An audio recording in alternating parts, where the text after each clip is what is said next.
বাংলাদেশ প্রশ্নে আমেরিকা কি ভারতের বিরুদ্ধে দাঁড়াবে? এই প্রশ্নের যথাযথ এবং নির্ভরযোগ্য উত্তর না পেলে আমরা কি আমেরিকাকে বিশ্বাস করতে পারি? আমার ধারণা আমেরিকা ভারতকে উপেক্ষা করে আমাদের পাশে দাঁড়াইতে পারবে না। তার কারণগুলো কি এটা ব্যাখ্যা করি। কেন পারবে না আসেন এটা ব্যাখ্যা করি।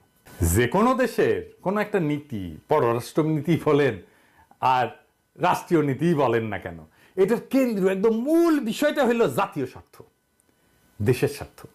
আমেরিকার স্বার্থ কার সাথে বেশি কেমনে বুঝবেন? বাংলাদেশের সাথে না ইন্ডিয়ার সাথে? কেমনে বুঝবেন? কিছু ফিগার দিয়ে, কিছু ডেটা দিয়ে, তাই না? আমেরিকা তো একটা পুঁজিবাদী দেশ, তাই না? আমরা তো জানি। সুতরাং একটা পুঁজিবাদী দেশের মূল লক্ষ্য কি? মুনাফা তৈরি করা। আজকের দুনিয়া সব দেশের জন্য এটা প্রধান বিষয়।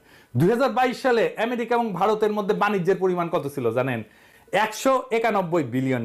একই বছর আমেরিকার সাথে বাংলাদেশের বাণিজ্যের পরিমাণ ছিল $14 বিলিয়ন মাত্র। ভারতে আমেরিকার রপ্তানি ছিল $78 বিলিয়ন, মানে আমেরিকা যেটা রপ্তানি করে ভারতে। বাংলাদেশে আমেরিকার রপ্তানি ছিল $3 বিলিয়নেরও কম, 3 বিলিয়নেরও পৌঁছাইতে পারে নাই।